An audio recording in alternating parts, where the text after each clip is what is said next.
తెలుగు రాష్ట్రాల్లో సంచలనం రేపిన కూకట్పల్లి బాలిక హత్య కేసును పోలీసులు ఛేదించారు. సాఫ్ట్వేర్ ఉద్యోగి ఇచ్చిన చిన్న క్లూతో మిస్టరీని ఛేదించారు. చంపింది బాలుడు, తమ ఇంటి పక్కనే తమతో ఆడుకునే బాలుడు.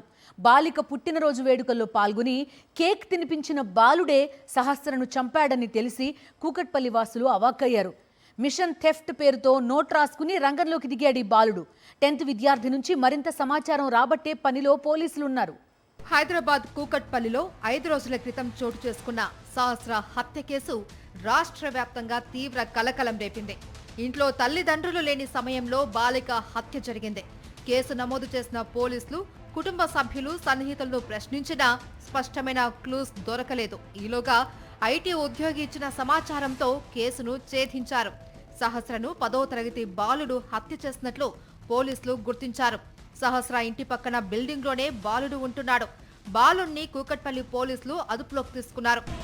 అయితే దొంగతనం ఎప్పుడు, ఎక్కడ, ఎలా చేయాలి, చేసే సమయంలో ఏదైనా ఆపద వస్తే ఏ విధంగా తప్పించుకోవాలో పక్కాగా ప్లాన్ చేసిన బాలుడు ఒక నోట్ కూడా రాసుకున్నాడు.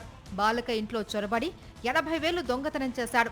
అదే సమయంలో బాలుడిని చూసి సహస్ర కేకలు వేయడంతో ఆమెపై దాడి చేశాడు. ఎట్టి పరిస్థితుల్లో బతకకూడదు అని సహస్రపై విచ్చలవిడిగా కత్తితో పొడిచి చంపేశాడు. హత్య చేసిన తర్వాత పక్క బిల్డింగ్ లో 15 నిమిషాల పాటు బాలుడు దాక్కున్నాడు. ఈ సమాచారాన్ని స్థానికంగా ఉండే ఓ ఐటీ ఉద్యోగి పోలీసులకు సమాచారం ఇచ్చాడు. ఐటీ ఉద్యోగి సమాచారం ఆధారంగా బాలుడిని పోలీసులు విచారించారు. పోలీసులు విచారణలో బాలుడు ఎంతకీ నోరు విప్పకపోవడంతో అతని ఇంట్లో సోదాలు నిర్వహించారు. సోదాల్లో సహస్రను హత్య చేసేందుకు ఉపయోగించిన కత్తి, రక్తంతో తడిచిన దుస్తులు, ఓ లేఖను స్వాధీనం చేసుకున్నారు. ఇంగ్లీష్లో దొంగతనం ఎలా చేయాలో బాలుడు నేర్చుకున్నాడు. ప్లాన్ అంతా ఒక పేపర్ పై రాసి పెట్టుకుని అమలు చేశాడు. నిందితుడు బాలుడైనా కఠినంగా శిక్షించాలి అని స్థానికులు కోరుతున్నారు. 10 ఏళ్ల బాలికను అన్యాయంగా హత్య చేశారు అని ఆగ్రహం వ్యక్తం చేస్తున్నారు. అట్లా చేయడం తప్పు కదా, చిన్న పాప ఇట్లా చంపడం ఎంత తప్పు బాబు. ఇప్పుడు అసలు ఆ ఏజ్ పిల్లలు అందరు నేర్చుకుంటారు, స్కూల్ పిల్లలు. ఇప్పుడు వాళ్ళు ఇడిస్తే వాడు వచ్చేసింది కదా, మనం కూడా ఇట్లే చేద్దాం అనుకోరా వేరే పిల్లలు.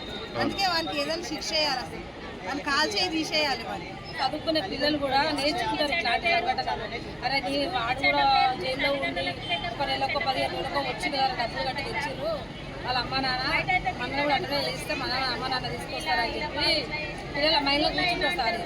కానీ వాడిని మాత్రం శిక్షించాలి, ఉరి వేసి మనం చంపేయాలి పోలీసు.